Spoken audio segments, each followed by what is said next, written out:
What's up, everyone, and welcome to ClearTalk. So, in this video, we're going to be talking about the aftermath of the Trump military parade.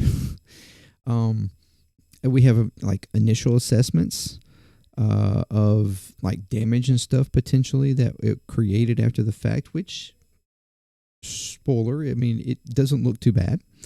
But that's not even the most interesting part of this article. So, let me swap over here. This is from the Independent. It says Army reveals scale of damage done to D.C. streets following the parade. The U.S. Army has presented its initial assessments of the damage done to the roads of Washington, D.C. by the heavy battle tanks that were a key part of President Donald Trump's 250th birthday celebration for the military. The president ordered a lavish, parade. We know this on the 14th.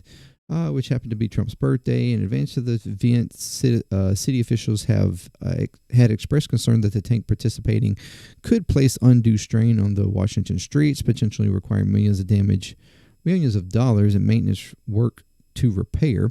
The budget for the festivities was around $45 million, with $16 million of that total set aside for road repairs.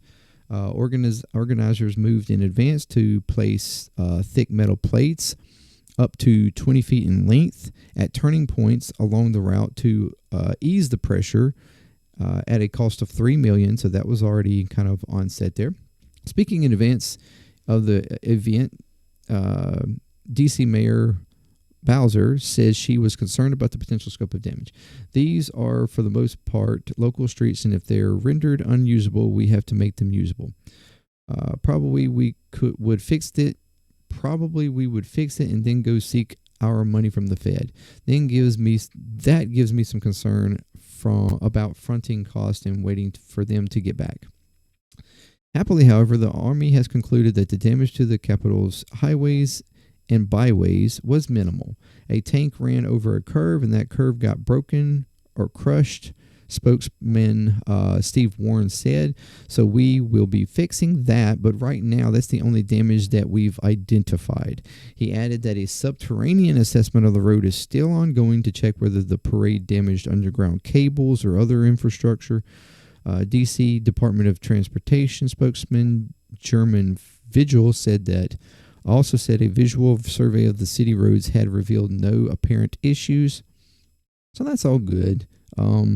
The National Park Service is meanwhile waiting 1 month to make a final assessment of possible damage to federally controlled roadways such as the Mall and the George Washington Parkway. Steve Warren, that talked about the broken, crushed curb, also revealed that the final attendance figures for the parade were approximately 198,000. Some way short of the 250 claimed by the White House. So, decent, not bad, close to the 200 that they initially, but I mean, there was reports stating that, it didn't seem like that as many people as they expected showed. But 198 is still decent. The event itself largely passed off without adverse incident and appeared to achieve its aims. However, the president allegedly raged. This is what's the most interesting part. However, the president allegedly raged at the U.S. Defense Secretary Pete Hegseth behind the scenes over the troops taking part, in his opinion, for presenting too cheery a demeanor. You wouldn't say.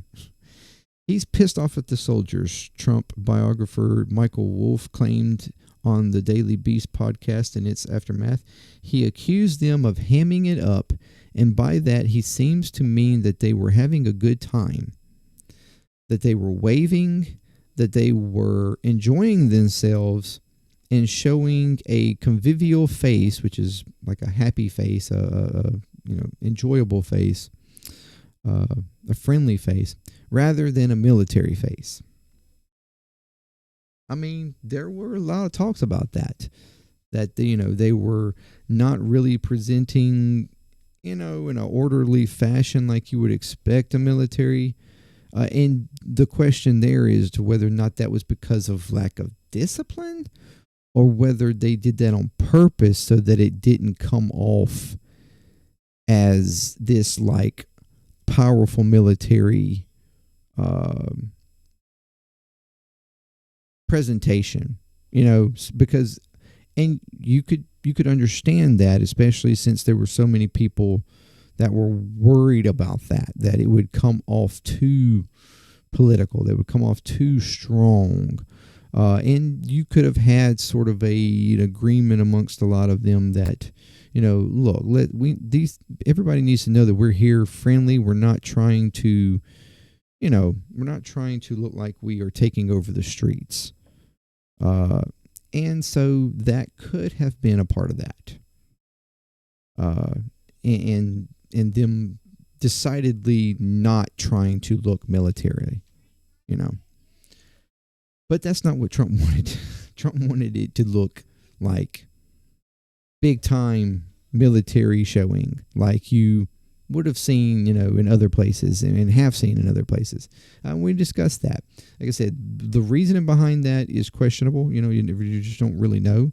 I mean, I don't necessarily think it's from lack of discipline, because I feel like our military is fairly disciplined. But, yeah. So that to me was like the most interesting part, is that, he did not like the way the soldiers were presenting themselves. I mean, outside the fact that, yeah, we are starting to get actual figures, the 198 K, okay, good. I agreed from the get-go that the talk of like 20,000 people was all there, that was ridiculous. I felt that it was probably the assessments that it was more around 100, or maybe somewhere between 100 and 200 was probably more accurate. 198, that is a little higher than I would think. But, okay. Now it could be 198 like for the entire thing, even like the birthday festivities and everything like that. Yeah, maybe it was actually 198. It just didn't look like that for the actual parade part. But, whatever. Still, decent number. Doesn't add up to the 5 million that were protesting all around the country and the world. But yeah, that was what's being revealed. So, not very much damage so far, which is good. That was a big concern of how much damage it would do. And I mean, honestly, I wouldn't know. You just kind of have to weigh out the importance of the parade versus, especially the amount of equipment that was going down through there. I mean, it's a good thing that it shows so far that there was not that much damage done. And, they did preparations to try to mitigate that as much as possible, which is, good. So I didn't expect any crazy ass damage, but the fact that it doesn't seem like there was much at all is a good thing. So there you go. Now, not too bad a report for that. Like I said, the most interesting thing to me was that he didn't think which we discussed, is, the military did not look like they were trying to come across as, that structured or that tight, that military-like, which, he clearly wanted, but apparently the soldiers thought differently. And I think that's a good thing. That shows that at least somebody is considering the opinions of how something like that would look in the United States. It's to be expected in other places like Russia, China. I mean, that's to be expected. But here, we don't really want that type of appearance in our streets. It's not what we're here for. It's not what we do here. So it's good that the military noticed that, even if Trump himself was not too happy with that. Thank you very much. Let me know what you think about this. And until next time, peace. Clear Talk. I'm out.